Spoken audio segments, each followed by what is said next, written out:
Today's Captain's Blog is made possible by the continued support of Jamie Grant. Thank you for being awesome and helping out so much.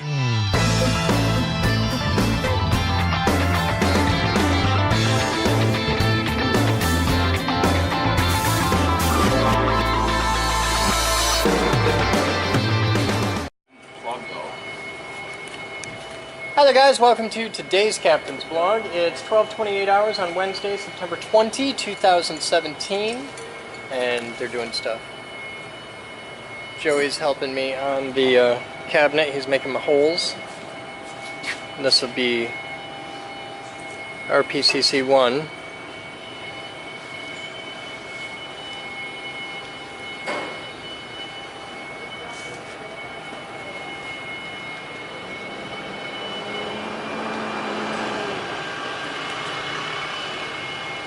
And a tow truck just arrived.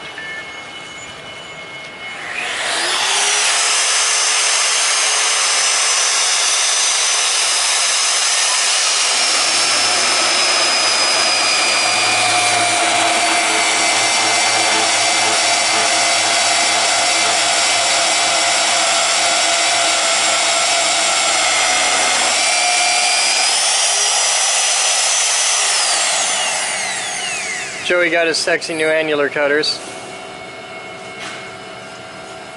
which are not quite the right size. Hey, anybody out there who wants to help on this? We need a drill bit, annular cutter, whatever. 30 millimeter. That is the perfect size for standard Allen Bradley, like the big Allen Bradley, not the little ones, big ones. We need one bad, and if anybody wants to send one in, that would be way awesome, helpful. So just think about that if you want to help.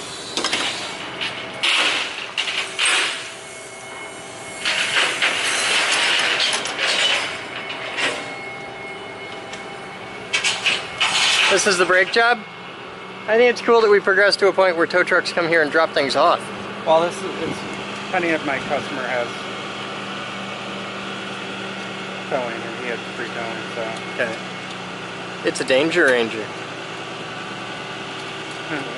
Wait till the guy in there knows he doesn't have any brakes, right? It's got brakes, just not.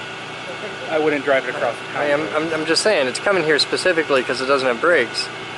So I'm thinking it's going to be pretty cool if he runs that right into the dumpster. I'm going to laugh like hell. Hopefully they got insurance. Insurance? Hell, they got towing.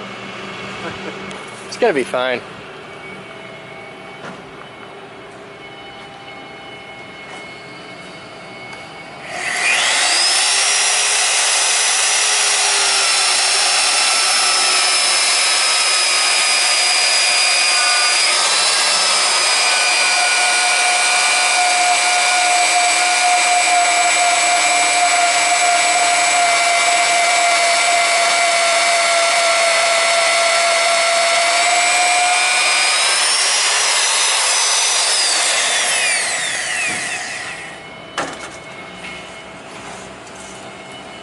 This is Joey and his mag drill. Joey loves his mag drill. Doing what I do. Mag drill makes Joey happy. So I drilled through my table.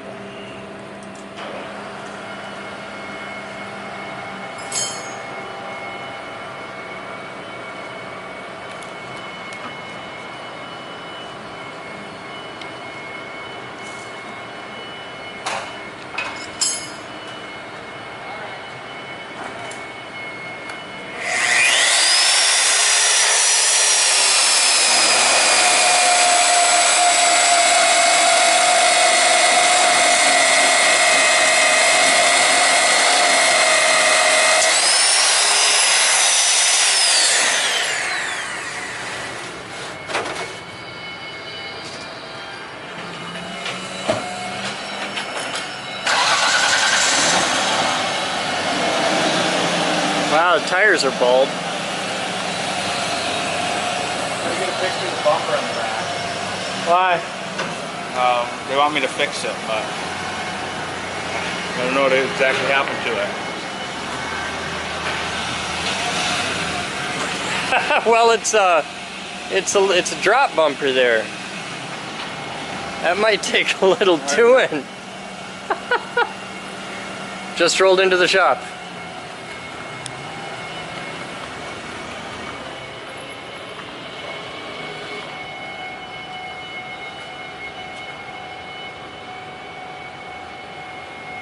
Hey, Lefty!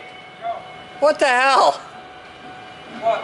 What? Is it pissing all the way in? Have you seen the bumper? It got rear-ended by a little car and the thing just folded in. That's Yeah. a thing. And the guy was only going like 10 miles an hour when I touched it. And it just folded in. Okay. That's a thing.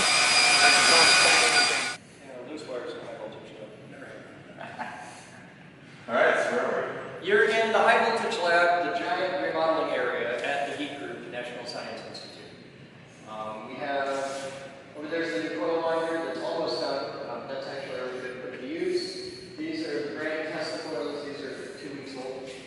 And we've developed a whole new mining process on these. We're trying to make it so that hobbyist coilers, people that are building coils outside, and normally to do it at home takes about 3 weeks. We've got it down to about 24 hours with a better surface finish and more consistency and it's a whole thing. These are the big power supplies over here. That's Project Thumper.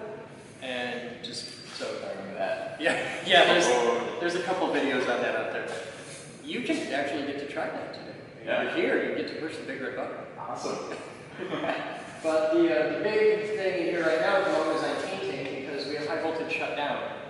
We're about to, the whole room's getting empty in about 3 weeks. And we're doing a whole new floor, and we're upgrading the safety system. And the big thing is the cage. You can see the cage we have there.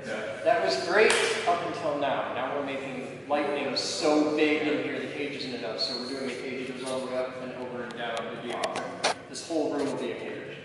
But the big progress in here is, it's over here. There, watch.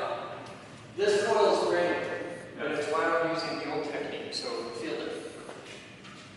Now there's about 8 coats of polyurethane on there, but you can still feel the wires.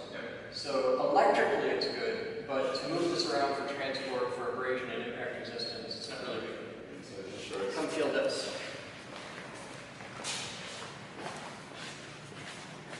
This is the new stuff. And the yellowing that we would get with the old stuff, it's completely water clear. It's a whole new setup. That's awesome. So how's this applied now? Well, this was one of the first ones we did. We were still getting bubbles back then. These bubbles don't matter though because they're in an outer layer. But this is marine epoxy. Oh, okay. We're going from polyurethane to marine grade epoxy. This is the second one we did here. And the big thing was we used to get yellow on the coils. And this one was actually over one it would take because this coil was used for 10, 12 years. Wow. And you can see where we have impact from moving them and you'd short out a wire. So we'd have to lay in plastic and coat it with nail polish and all kinds of, it was bad. It's the dark ages of Tesla coils. So these are the new hotness and it's getting all done. And these are power supplies for a very large coil we have coming together. Yeah, we were actually just down in Texas last month at Applied Tesla Technology. Okay. They're one of the They're big friends of ours. Yes. So we had some fun there. We brought a Force hammer down and I was catching lightning. Oh, okay. They're actually sponsors of ours, and several of the people there are members. That actually was donated by them. Cool. That originally belonged to TTR, Tesla Technology Research, which was Bill Weishock's company. Oh, yeah. And when he died, all of his stuff just went into the Tesla community. And that bounced around, that came up here from Texas, Arizona. Awesome. So, yeah, you must be fun. Very good. So, yeah, definitely.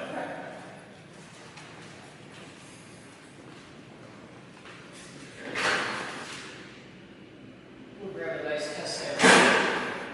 This is what we use for the standard demos. That's just aluminum window screen.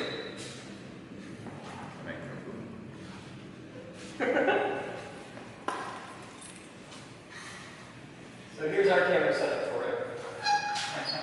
And that way there's a piece of bulletproof glass over here, macroline. Okay. And then on top we just put a sheet of regular Lexan or whatever, and then just outside.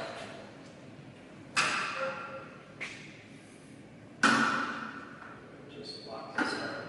So there's our test sample. Here's the switch. It's not often you see half-inch copper blasted out like that. We have to replace these every so often. And it's all air isolated, there's no wires on here, it's all done pneumatically. That's a safety thing. It's 750 MCM cable, dual, and we shot high-speed video on these. And they do this. The capacitor bank is exactly what you think it is. You've seen the videos on this, so that's the actual cap bank. And this is about 2/3 of the caps. We keep these caps in thumper, and this is the big one for lab use. There's a small portable version of this that has half the capacitors, and that's kicker, and we take that around doing demos. They're like schools and stuff like that. And then the big one is Stomper, and that one's down in storage in the bunker. Because this is as big as you can go and be in the room when it goes off. Wow. This does 144 megawatts. Stomper does 1.8 gigawatts. Oh, wow. And there's detailed walkthrough videos of both on our YouTube channel. Yeah. Okay, so we'll take the key for the super secret hiding spot. Hot. Do a fire check. Okay. And we start charging up the bank. Now this is the current cabinet. We're building a new one soon that'll monitor voltage, current, impulse, will show waveform. We just got the equipment to do the measurements on it.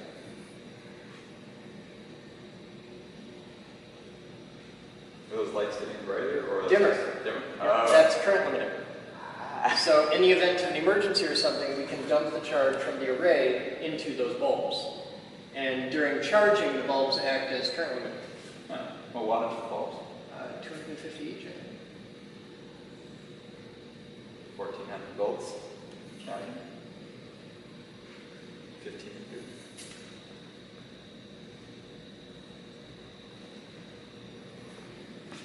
Sneak through here. Excuse me, guys. So we'll take it up to 1800 volts. Because then we've got 4 capacitors in series at 450 volts each. Okay. And then they're in parallel for 5 rows. So there's 20 capacitors on each shelf. Okay. So you're going to hear this sound 3 times. That lets the whole building know we're about to do this. And then I'm going to touch you on the shoulder so that you know I'm talking to you. Okay. And then I'll say clear to fire. When I say clear to fire, all you have to do is look out there, step on the button, and hold it down. Okay? Okay. You just have to step on it. You don't have to stomp on it. It's not my first button. We do this a lot with school groups and that. Yeah. And 8th graders are the worst. They'll come here, wham, all the time. So this will be very bright and very loud. You want to stand right here? Okay. And you want to watch out there. That's where everything's going to happen. Okay? You ready? Is that one of these? You can use them if you want. I have to use hands to hold buttons. Yeah. You can plug your ears. So Okay. yeah. He'll want them.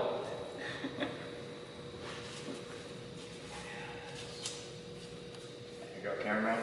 Everybody good? I'm going to top you up so you get full charge. 1800 volts on the bank.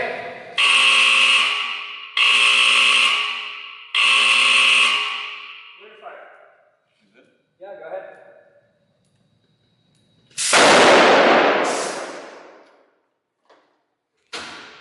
This is my job. There's a lot more to see in here, but right now everything. I could probably do some small lighting for you if you want. That'd be cool. You probably want some of the atriums to be fine. Probably. It'll be fine. It'll be fine. It's the worst it can happen.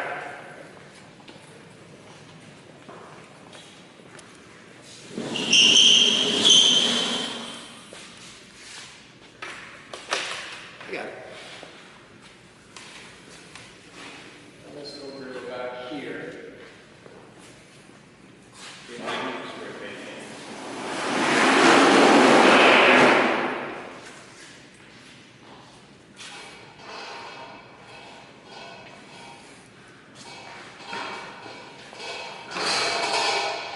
And we'll bring this in nice and close to safety. Not anything going wild. I'll give you a little mark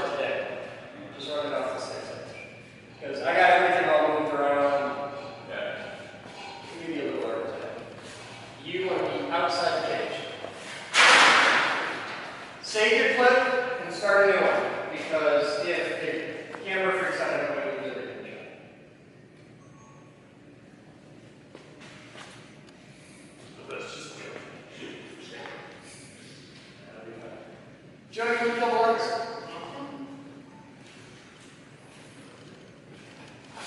Now, do either of you gentlemen have any biometric implants, pacemaker, hearing aids, defibrillator, insulin pump, anything like that? Not yet. Okay. I'll give it 10 minutes. Clear coil.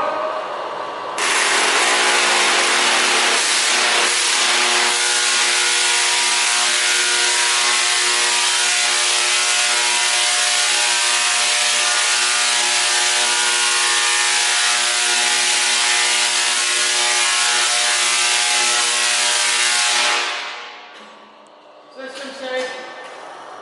Lights. So compared to what you've seen in Austin, this is a toy. Yeah. But the big ones will be pretty bad. So one part I don't recognize is that guy there. Can you explain what's going on? Because you saw the guys in Austin, you've seen their coils, and they're all electronic. Yeah. And everything they do is solid state. This is a classic AC Tesla coil. This is old school. This is a synchronous rotary spark cap. And if you send me an email, I'll send you a link that breaks down all of how this works. Okay. Basically what it is a mechanical switch Yeah. that's switching about 22,000 volts at 10 or 20,000 amps about 300 times a second. And it's doing it precision. We take the motor apart and machine flats into the armature. Yeah. So that when you buy a motor like this, they spin at about 1,760 RPM-ish, give or take. This motor is locked on at 1,800 RPM. And because this motor is absolutely synchronous with the input AC waveform, Yep. we can control the position. If you look inside there, you'll see a disc Yep. with little pins on it. Okay. The Yeah. pins are made out of tungsten carbide. Okay. So that's it. this is a switch. When the pins on the disc come into alignment with this here, the switch closes. Yep. So this lets us time the pulses to fire into the primary from the capacitor bank very, very, very precisely. Wow. So This that is a whole becomes, capacitor bank, yeah? yep, these are just strings of our standard Cornell de Valera 924C capacitors, Yeah. and we put them in just a piece of PVC pipe that isolates them, paint it up sexy. This is just a little tiny roll around coil. We use this Yeah. for classroom demos and stuff. So great. And that's a microwave that just came out of one of our staff's house. No, that that's a full mount distribution transformer. We use this for testing. But that is a brand new, super expensive microwave that the waveguide got a crack in it, and it was shooting fire out of her wall. So we're going to do an equipment autopsy on that. You'll see that in this upcoming episode. Yeah, I love those videos that we have at the surgical table. An actual autopsy table. Yeah. If you're in town long enough and you want to shoot an autopsy together, I'd be happy to have you. We leave Saturday, so tomorrow. If you've got time, okay. We could be set up in the afternoon and shoot something. If you want. Yeah. Whatever. Yeah. I'll think about it. We're here. And tomorrow's our busy day. Today, we picked a really good day to tour as far as busy. Fridays are nice and chill for us. Yeah. And like I'm painting parts. This is a lathe that we got donated, and I'm doing a full restoration on. And we're painting it obnoxious. Like I'm using all the pastel. Like it's a big manly South Bend lathe. Yeah. And I'm painting it pink and orange and a nice pastel green, and it's going to be quite awesome to do. So what else you want to know? Where are you guys based out of? Kitchener, Ontario. Okay, so It's that's about 4.5 hours. yeah, that's not bad. Yeah. Cool. You need to get that one. I would love to shoot video with you, like autopsies and stuff. That'd be fun.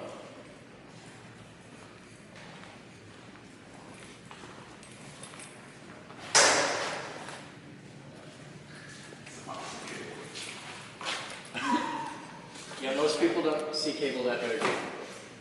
Careful, the only thing holding that up is a zip tie, and that's about a 50-pound piece of cable. Here, you wanna get an idea of scope? Here, I'll show you something. Step back, about here like this. You go. That's how we take them down. Now, grab both ends. That's not bad for one piece of cable. Some chin-ups for these. This is, I think it's 750. That's crazy. Yeah, 750 KCMIO. That's the biggest cable we use. Anything bigger than that, we go straight to solid copper bus. And that's So does that stay on the like 2 watt, 4 watt wire? Like it's like. When you get bigger than aughts, Yeah. you just measure thousands of circular mills. This is 750,000 circular mils. They don't even measure it by odd at that point. This would be like 8 zeros or something. Have somebody comment in, because there's a mathematical formula for the odds. Yeah. And it'd be neat to see what this comes out to. But this is 750 kcmil. Yeah. And it's, as cable goes, it's the biggest we use. Yeah. And we had to double this up on thumb. Still pretty flexible, didn't it? Yeah, well, that has a lot to do with the fill, and I can't really see it on this. But inside here is a lot of really tiny little wires. Yeah, it looks like like the whole thing is made up of strands. Yeah, the whole thing is made up of hair-thin strands. They're all like 22 gauge or something. We get this every now and then where inside here will be like a dozen big wires, and you can hang off it. You can put a straight piece of crushed airway and pull up something. And we have special tools for bending that. And it sucks, and we hate working with it. So we had the opportunity to get a bunch of this donated. You can see we keep that hung up safe. We don't use it often. We use this almost exclusively with big impulse generators. Yeah. But when you need it, man, it's nice. Where do you get it? We have a private individual who donates it. He owns a construction company, and they do giant battery banks. Wow. So we get it out of there. Yeah. And there's all kinds of weird stuff. It's a mess at the moment, but there's all kinds of fun stuff back here. Stuff that normal people don't get to see. Okay, that's a contactor, right? Yeah. What's that? That's contactor. It's a size 6. It's a 600 amp, 3-phase, 480 volt Allen Bradley contactor. And we've got 2 of them, and they're going to become the main input and output contactors on the big coil system. This will be for the Avalon coil. And then there's fun stuff. Yeah. All kinds of fun. And everything's getting moved around right now because we're getting ready to put all of this in a big storage container. Because we have to empty the room. Very fun. And then they're going to do the floor. Like we're going to grind down the floor. This used to be a swimming pool. Oh wow. So this was all tile, and if you take the tile off, you get this ugly mastic glue under it. So we got to grind all that out. And Wait, was this the pool then? That was the pool. Was it just filled in with concrete? Or They filled it with sand and then they put concrete on top. So there's only about 3 inches of concrete there, Yeah. which is just enough for what we're doing. Yeah. And there's actually secret tunnels under these. Wherever there's tiles, there's a tunnel under this. It goes all the way around the pool. For people or for other things? Well, you can fit people in it, but you got to bend. Once you get up to that end, where the shallow end of the pool is, the tunnel's only about this deep. What was the purpose of the tunnels? Access, plumbing. There's a lot of pipes in and out of a pool Okay. for all the side drains and that, but we use it for capacitor storage. Wow. So what was? Hi, everyone. Hi. Hold on.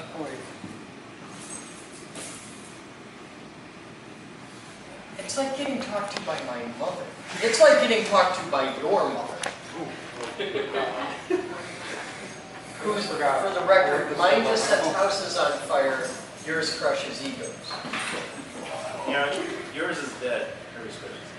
Hers is immortal. You are here today because you believe in the Geek Group and want to help. In order for that help to actually make a difference, we have to work together as a team and accomplish things together. This falls apart when responsibilities are shirked, systems are ignored, and people assume others will work on things. The following are mandatory for us to be successful. Teamwork. We are a team. We only work as a team. If you see something that needs to be done and you can do it, do it. It should not go ignored so that somebody else can empty the trash can, clean the desk, take care of the customer, answer the phone. And if you find yourself in an hour with nothing pressing, see how you can help. Ask and we will help you find something. We all find ourselves with need to take a break from our regular duties for a few minutes or walking past something that needs a little work, but this is not the norm. Also, I support a nice little afternoon nap. Oh, now we've got Sharpie, so I've got color coding and Sharpie for emphasis. I'm a step away from a teleprompter. I need the clear ones, the presidential ones. Just say the word, it'll happen. Oh, I love them. You can put a geek or symbol on your pencil. We are here to serve. We have covered this in detail many times, but specific ways that have not been covered recently include when a member or customer is present, we do not gossip, argue, especially with me, vent, complain, disagree, or general pissing and moaning. If you are given a request to assist a customer, that becomes the most important thing in your universe, no matter what else is going on short of actual fire. Even if you are working on something that was a direct request from the boss, it waits until you are done assisting the customer. You may have to make decisions to help somebody. It is better to use your best judgment and guess on what to do for somebody than to have them wait or get turned away. Examples include letting people bring a guest without being charged, running a purchase from the gift shop without a price tag, letting somebody make a copy for free. We charge for copies. Okay. In the scheme of things,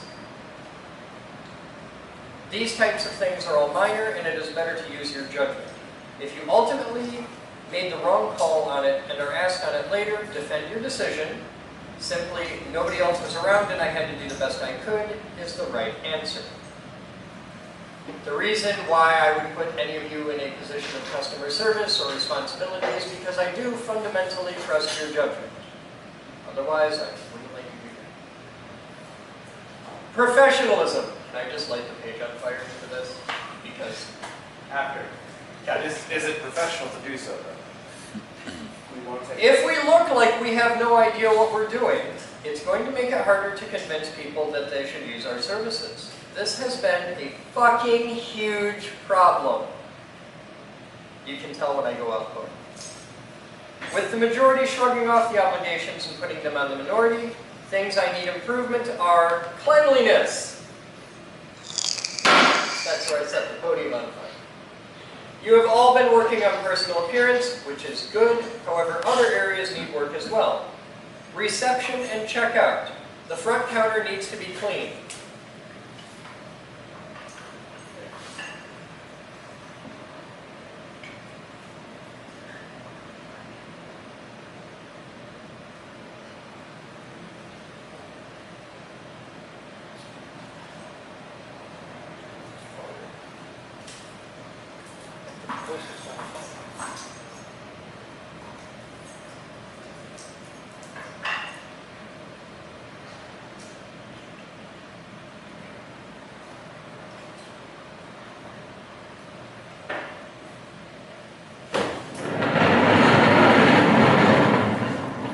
Seconds.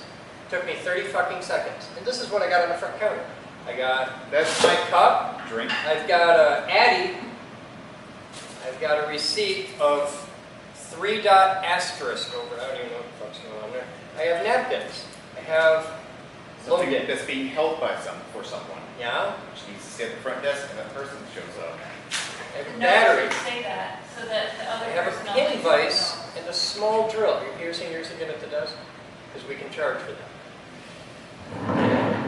And that's just the front desk, and I didn't even get into cleaning it. That's just what I could grab in the first 30 seconds.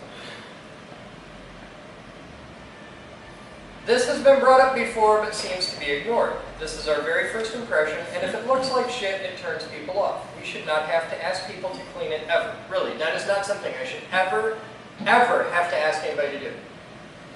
A really good fundamental thing. Try this. I do it every day. When you come in, go to the front doors, look around, walk up the front steps. That's the first impression. And look for the thing that's wrong. Look for the thing that catches your attention that looks like shit. Don't judge us by this building. You'd be amazed what you can get used to. Okay, I know this because a guy told me that, and he used to get paid to shove mice at his ass 2 at a time. You'd be amazed what you can get used to. You have to judge this building from a clean slate every day. You walk in the front door, you look up steps like, that trash can's full. There's shit on the counter. That guy looks like a goat. You just pick the first thing that bothers you and fix it, or bitch about it, or take it to Taylor. Because it's his job to bitch at people about things, and he's good at that. The lobby. What's wrong? What's wrong in this room right now? This rolled up thing right here. Okay, what else we got? Some grass stuff. There, I was wondering when somebody was going to catch the giant pile of shit. Also, throw that table away by the end of the day. Oh, hey! There's been a broken table in the lobby for almost a month. People have now taken to using it. This table has been requested to leave the lobby during at least 3 previous staff meetings. Do Do you think tables grow legs? Really now you've got a Jewish mother mode. Do you think tables grow legs on their own? How many tables leave the room? A lot of random crap ends up in the lobby.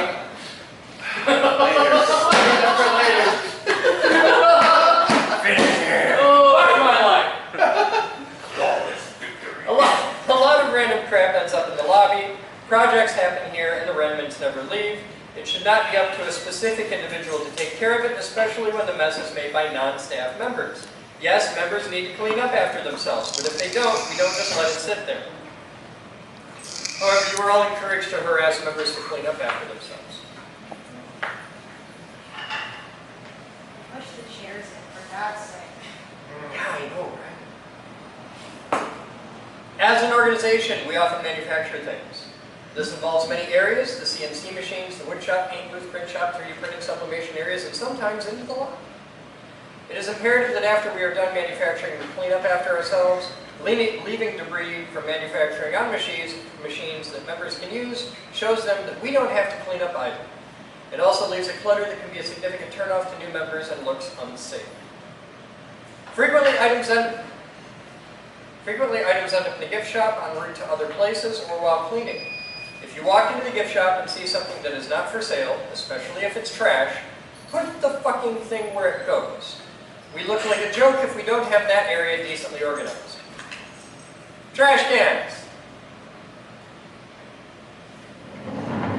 This is a trash can. Does anybody not understand what a trash can looks like? This is a mostly empty trash can. It is a thing that brings Mr. Minkus joy. This is the source of his happiness.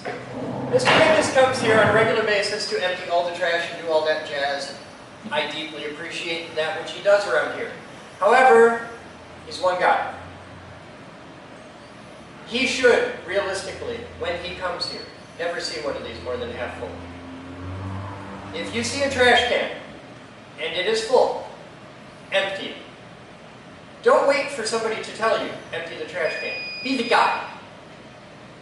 Be the guy that sees it, oh, fuck, I'll fix that. Okay. It takes like 2 minutes out of your day. This isn't like rocket surgery. You can do this.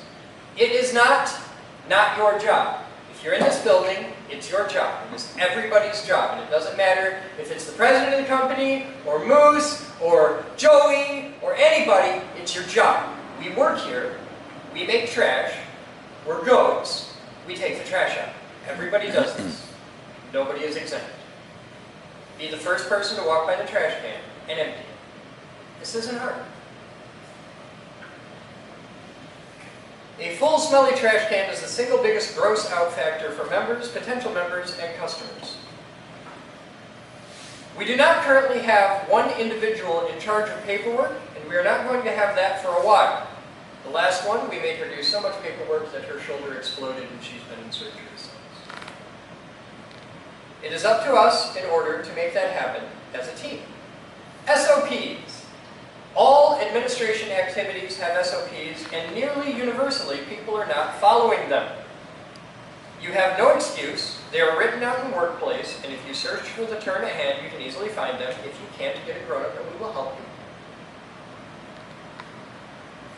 If the SOP is unclear, find who wrote it and ask them to explain it better for you. If you're really motivated, write a better one. You can. All of you can write an SOP on something.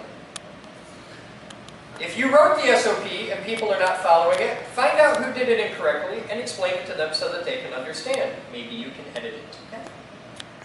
If you really want, I will let you shoot a blog on any SOP in this company so that you can use them as training videos.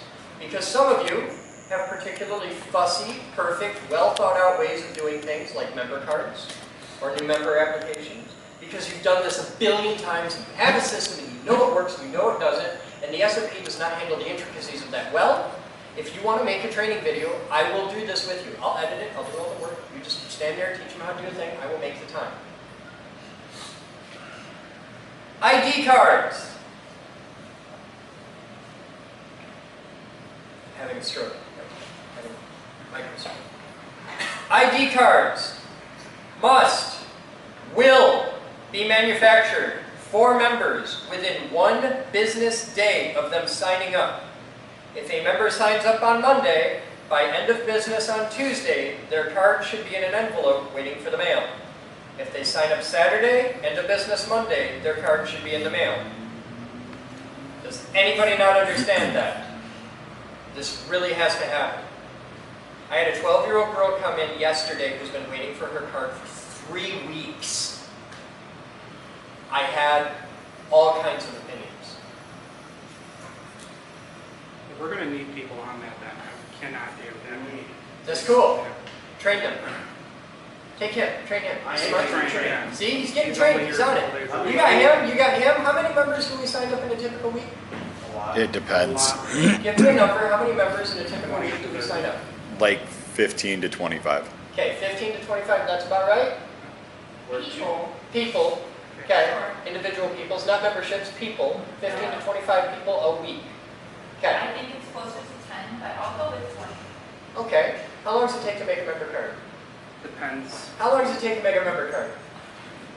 Anywhere from 15 to 5 to 15 minutes, 5 to 15 depending minutes. if we have to Okay, make their so this is account. not a monumental commitment of time. No. Okay, get it done.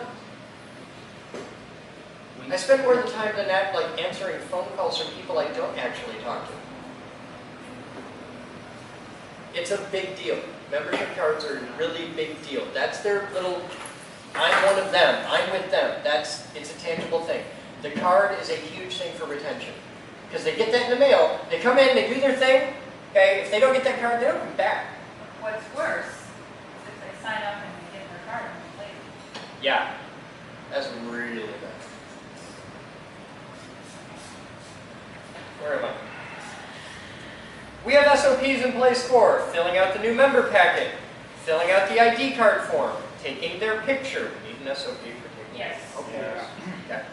Making the ID cards. If you need help with any of those, please ask. Really? For a picture? You stand Yes. here. Okay. Okay. ID cards should be made during the late shifts, and any that did not get done should be flagged for manufacturing the next morning. If there is any quiet time throughout the day, a good way to use that time is to make any ID cards from that afternoon. Donation receipts. Not that we've had any issue with those this week. Donation receipts happen on a rolling basis. Excepting for large contributions that may take longer to value, donations are processed every day. When donation receipts come in, they get scanned on the Minolta. A copy is then made and put into the bin in the office labeled donation receipt duplicates. On the bookshelf, by the live stream screen, the receipt is then placed in the red tray on the wall. They do not go on a desk, because bad things happen when they go on a desk. It is then valued, entered into Salesforce, and filed. The entire workflow does not happen from one individual. It usually looks like this. Person A fills out the receipt, scans it, and copies it. Person B values it. Person C enters it into Salesforce. Person D files it. Note, we have a CTC team who comes in once a week to file all paperwork right now. The inventory of the donation receipt happens as donations come in. If you are busy or do not know enough about the items to fill out the receipt, find somebody who can help. Don't let it sit. We have had too many receipts that are empty, sitting on a pile of stuff for several days. We have SOPs in place for filling out receipts, valuing items, and entering them into Salesforce. If you need help with any of those, please ask. If you make a commission and receive payment for it, I'd like to point out this is in all caps, bold, italics, and may actually be burning my eyes. For the love of God, fill out an invoice. Is this really so hard for whole staff? We don't know why. She can't even English, okay? I'm amazed this didn't drop to jerk. To those of you who do, thank you. To those of you who try and the system breaks on you, thank you. To the rest of you, for the fuck's sake, figure it out.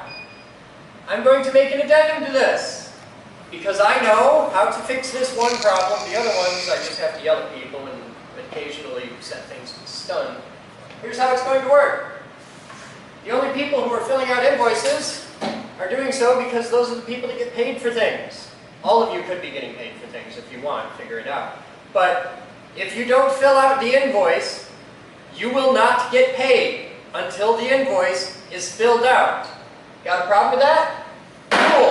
That solved that problem in a fucking hurry, didn't it? You will not get paid until the invoice is filled out. Is that how invoices work in the real world? Yeah. Send in an invoice, you get your money, right? Thank you. See, this is us behaving professionally. You will not get paid until the invoice is filled out. Does anybody not comprehend that? Does anybody feel that is unreasonable in any way? Kooky. Thank you. The reason for this meeting is because this week,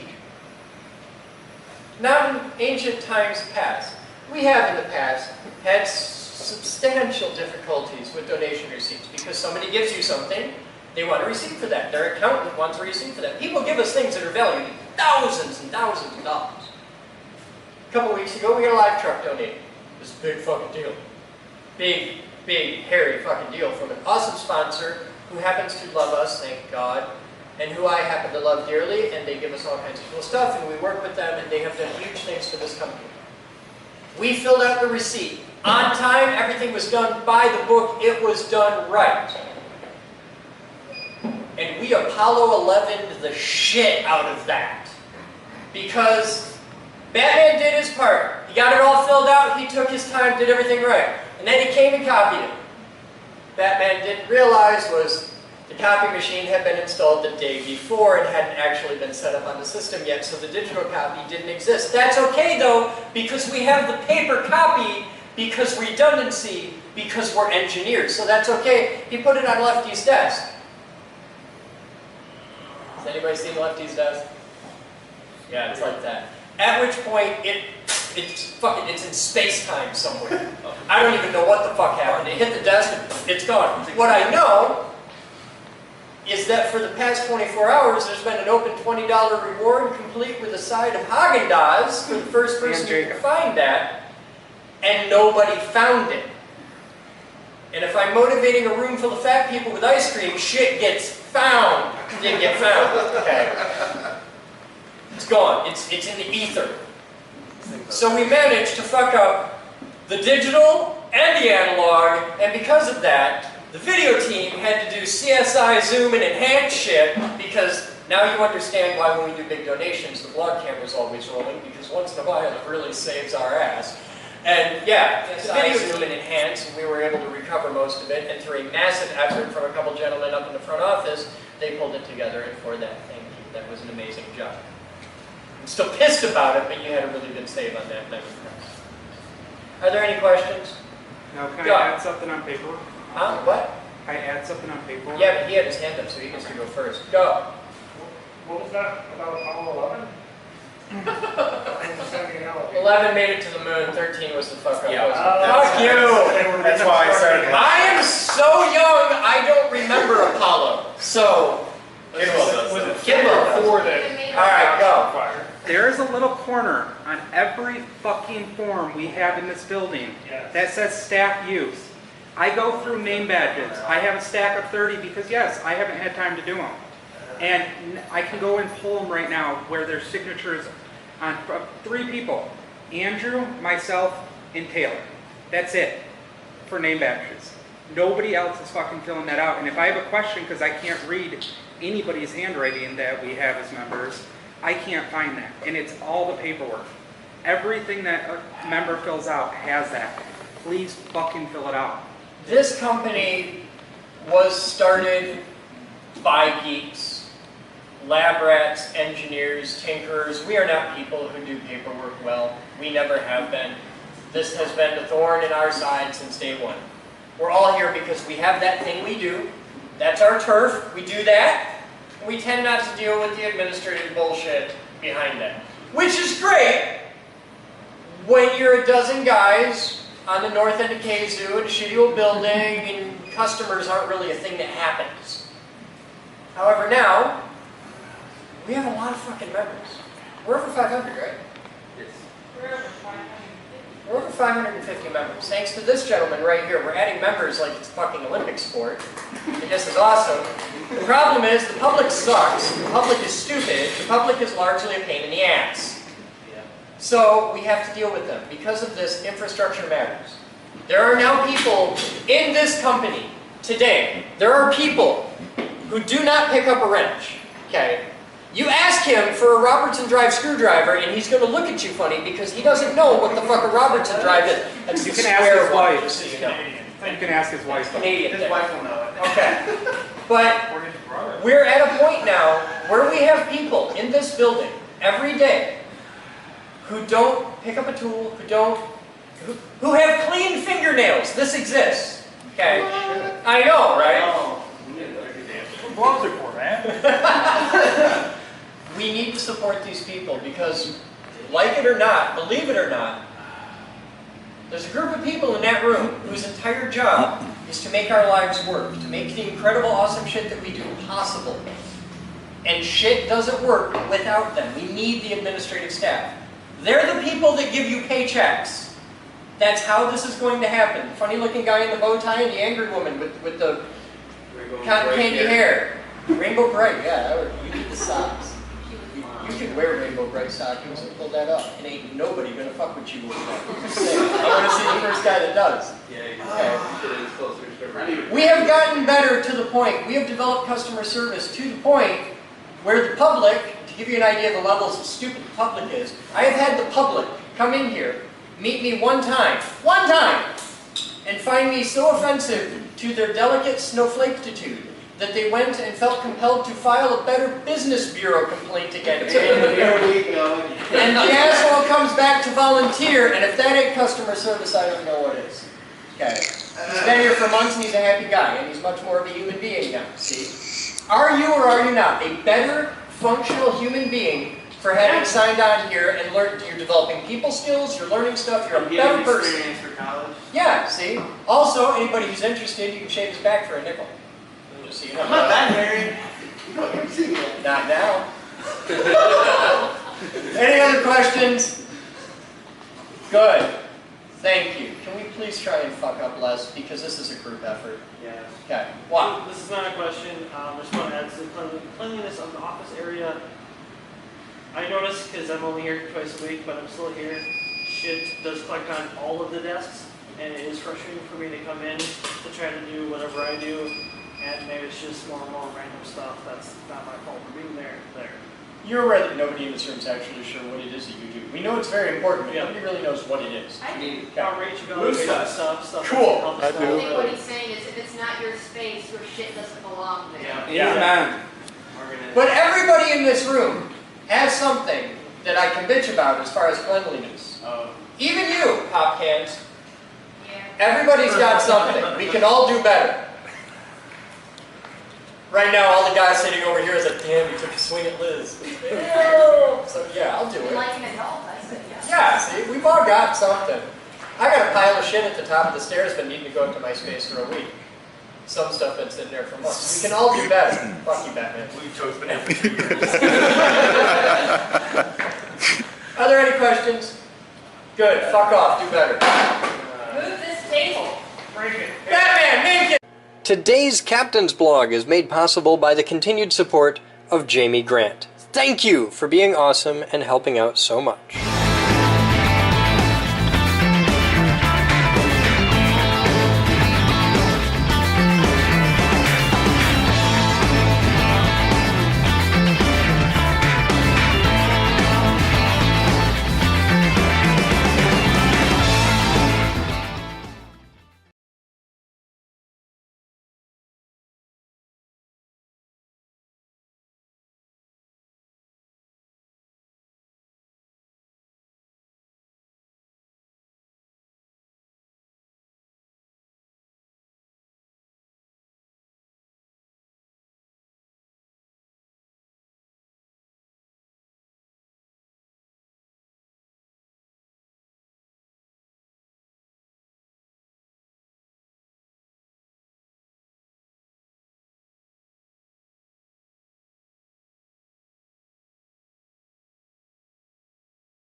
Good dog. Good dog, get stick. This way? Let's go this way.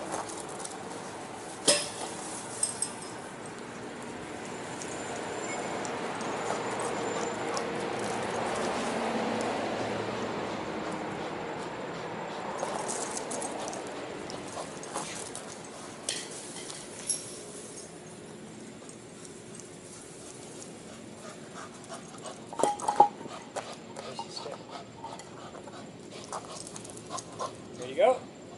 There you go.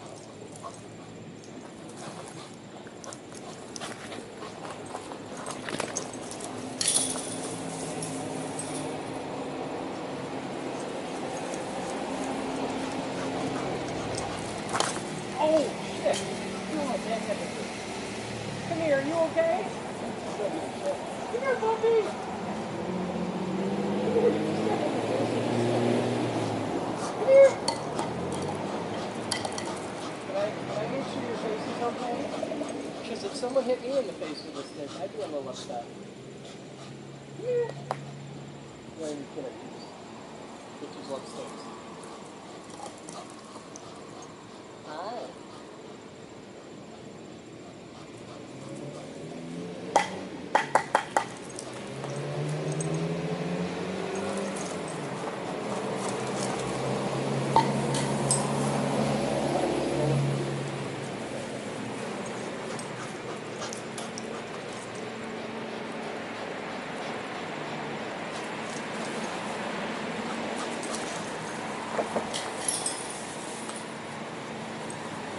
I think you need a lighter stick.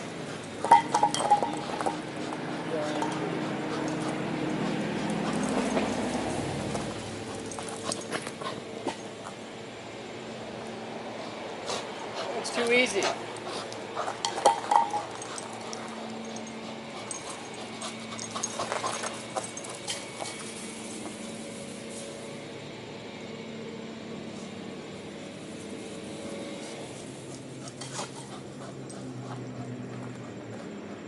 There.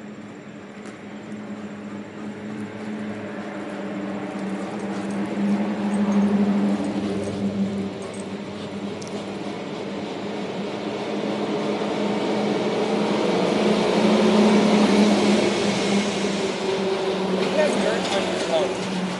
You have a dirty tongue.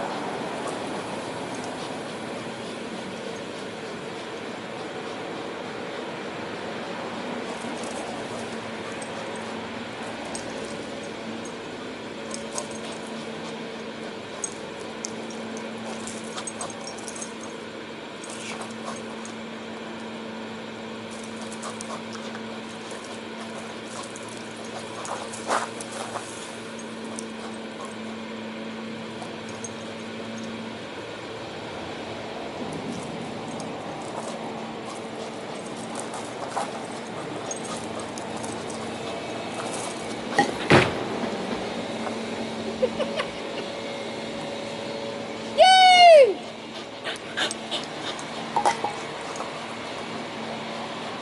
There's so much dirt on your tongue. That's really disgusting.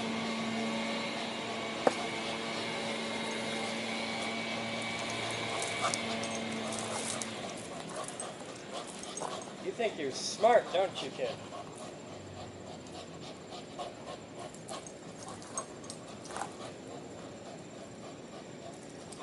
What are you going to do if you grab it here? Bring it back? Okay, now what are you going to do with it? There you go. Where's the stick? Where's the stick? Come here. Come here. Come here. Where's the rock? Yeah, the rock. Come here. Hey. Alright, so we're going to go back inside. Got a stick for today. I get the camera.